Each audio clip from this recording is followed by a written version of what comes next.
안녕하세요. 김태훈의 현명한 투자자 방송 시작하겠습니다. 본 영상에서 다루는 내용은 투자 권유가 아니며 각 개인의 투자 판단에 대한 책임을 지지 않습니다. 별도 SNS 채널 가입을 유도하거나 투자 권유 및 유료 리딩 서비스를 홍보하는 불법 사칭 계정에 유의하시기 바랍니다. 자, 오늘은 삼성전자 3분기 실적을 발표하는 날이었습니다. 이게 예전에 그 10월 초에 이미 잠정 실적을 통해서 삼성전자의 그 매출액이나 영업이익에 대해서는 어느 정도 이제 공개가 됐습니다. 그리고 영업이익이 10조 밑으로 다시 내려갈 것이라는 게 예고가 된 상태였죠. 하지만 각 사업부별로 구체적인 내용이 이제 공개되지 않았기 때문에 그런 부분을 확인하는 날이기도 했습니다.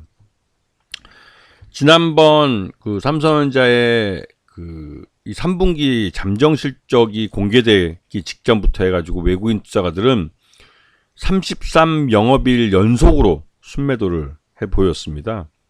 삼성전자 주식을 아주 죽어라 하고 갖다 팔았죠. 그러다가 이제 이 3분기 실적을 발표하기 이틀 전 처음으로 이제 순매수를 한 10만여 주 보여줬고 이틀 연속으로 한 10만여 주 정도 순매수를 보여줬습니다. 하지만 어제 실적을 발표하는 날 한 100여만 주 넘게 또 시장에 쏟아냈죠. 살 때는 찔끔, 팔 때는 왕창. 이러니 삼성전자 주가가 제대로 버텨낼 재간이 없는 것이죠. 일단 이 삼성전자가 메모리 반도체 시장에서 갖고 있던 위상은 이제 흔들렸습니다.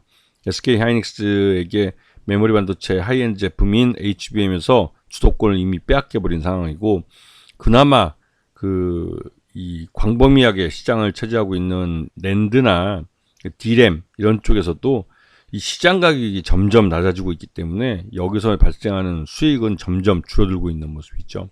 그러다 보니 전체적으로 삼성전자가 이 메모리 반도체 시장에서 HBM 시장에서 늦어지는 것, 이게 이제 제대로 이제 시장 헤게모니를 가져가지 못하면서 메모리 반도체 시장 1위라는 이름이 무색해지고 있는 그런 상황이죠.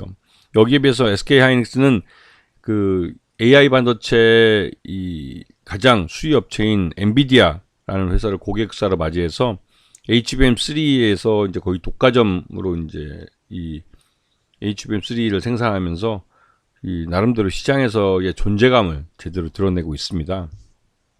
그래서 요번 실적 발표할 때 이게 물론 약간 변경이 되는 상황이 있지만 전반적으로 삼성전자가 예전 같지 않다라는 말을 듣고 있는 상황이죠.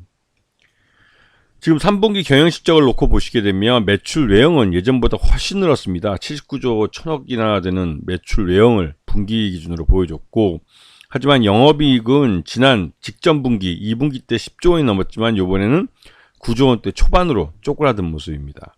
여기다 주당 순이익 같은 경우도 지난 분기에는 9조 8천억이었지만 이번에는 한 10조 원 정도 겨우겨우 이제 순이익은 재무활동 등을 통해서 이제 메꿔놓은 그런 모습인데요. 자, 그리고 사업 부분별로 보시게 되면 가장 중요한 이 DS 부분, 반도체 제조 쪽인데요. 메모리 반도체. 이쪽이 영업성, 그러니까 수익성 면에서 직전 분기인 2분기 때 6조 4,500억을 보였지만 요번에는 3조 8천억 정도로 반토막이 나버렸습니다. 그만큼 이제 DS 부분은 D램이나 낸드의 가격에 변동이 많이 되는데요. 요번 최근 들어서 이 D램과 낸드 쪽에서 가격이 좀 둔화되고 있는 그런 모습을 보이면서 곧바로 그냥 실적이 꼬꼬라 박는 그런 모습을 보여주고 있습니다. 문제는 이제 엔비디아 양 HBM 양산이 계속 늦어지고 있다는 것이고, 최근 들어서 이 AI 반도체 데이터 센터에 들어가는 블로겔이라는 AI 반도체를 요번에 이제 신제품으로 이 엔비디아가 내놓는데, 이 블로겔에 대해서 벌써 1년치 일감이 벌써 이제 다 이제 팔렸다고 그럽니다.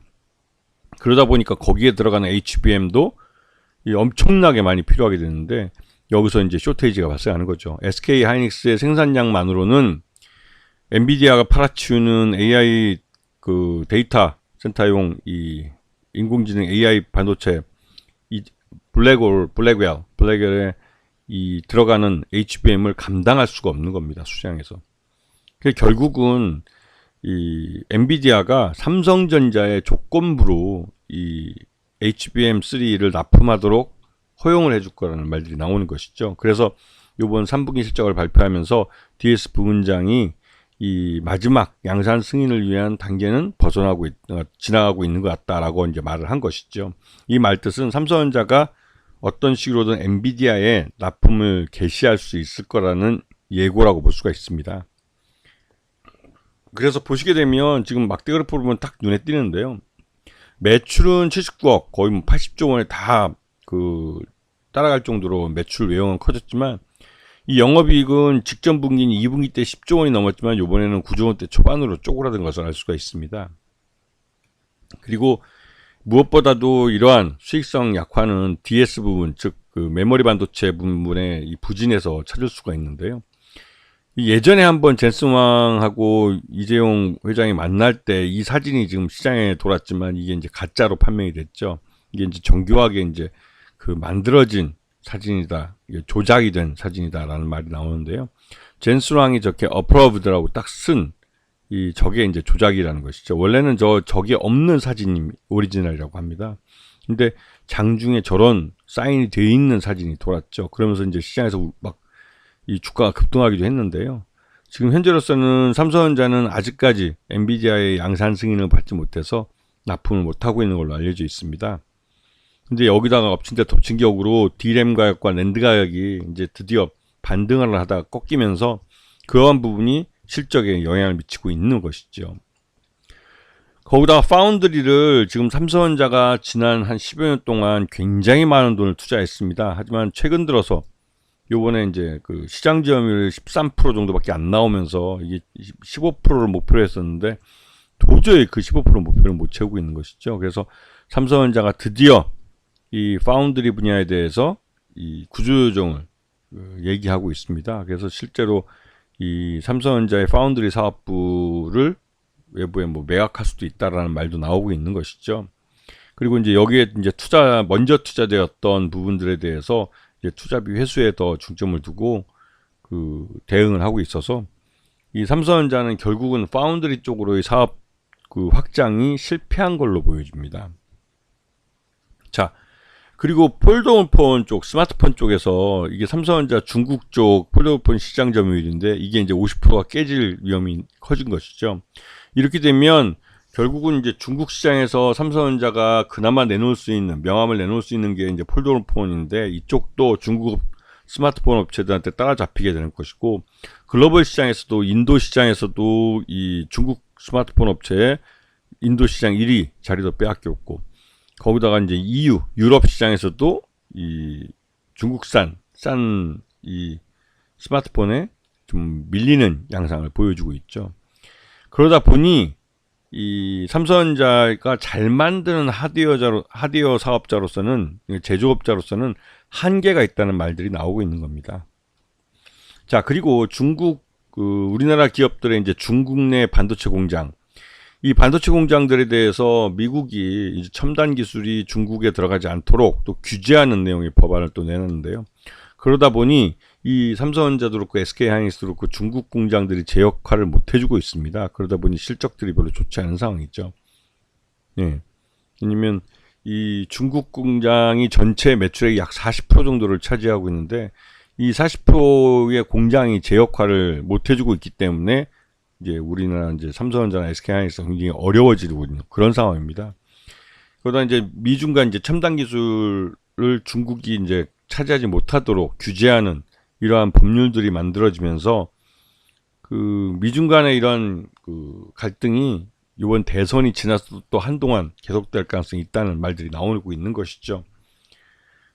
거기다 이제 삼성그룹은 이재용 상속세라는 문제가 걸려 있습니다. 그것 때문에 지금 올 연초에 홍라희 여사는 갖고 있는 삼성전자 주식을 매각해서 매각을 해서 1조 원대 돈을 이제 확보해서 이제 상속세를 냈죠. 결국은 이러한 대주주가 매각을 하는 이런 모습이 나타나기 때문에 전반적으로 이 삼성 전자의 이 주가가 오르는 데는 좀 제한이 되는 측면도 있는 것 같습니다. 그래서 이제 삼성그룹은 지금 지배구조 개편이 가장 큰 이슈가 되고 있는데요. 이 부분이 있어서 삼성전자와 삼성생명의 순환 출자 고리를 제거하고 지주회사로 이제 만들어야 되는데, 그러기 위해서는 이제 삼성바이오로직스의 주가도 영향을 미치게 되는 것이죠. 이 삼성 지배구조 개편은 궁극적으로 삼성그룹에 대한 지배구조를 이 오너일가가 어떻게 안정적으로 가져갈 수 있느냐, 이 문제와 또 연결이 됩니다. 자, 그리고 이제 최근 들어서 삼성전자가 노조를 설립하면서 임금 협상이나 뭐 대우 향상 이런 것에 대한 이 파업을 좀 준비하고 있고요.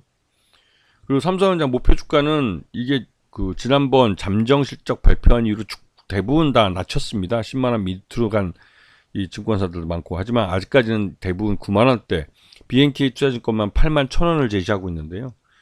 그러다 보니 이 전반적으로 이 삼성전자에 대해서 언제 다시 사야 될지 이거에 대해서 고민하고 있는 투자자들이 많은 모습입니다.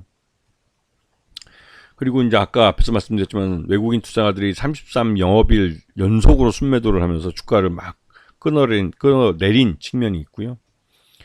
그래서 이제 이번에 3분기 실적을 발표한 날도 외국인 투자자들의 순매도에 대한 우려감이 여전히 있는 상태고, 이제 저가 매수세도 좀 들어오는 편인데요. 워낙 이제 급하게 하락을 했기 때문에 삼성전자 실적에 대한 앞으로 향후 실적에 대한 그 좀 개선의 여지가 있지 않을까라는 기대감도 있고, 하지만 전반적으로 삼성전자가 메모리 반도체 쪽에서 이제 더 이상 시장 1위가 아니라는 사실을 그 SK 하이닉스가 이런 HBM 쪽을 납품함으로써 증명하고 있기 때문에 삼성전자로서는 좀처럼 실적을 개선하기 굉장히 어려워지는 상태죠.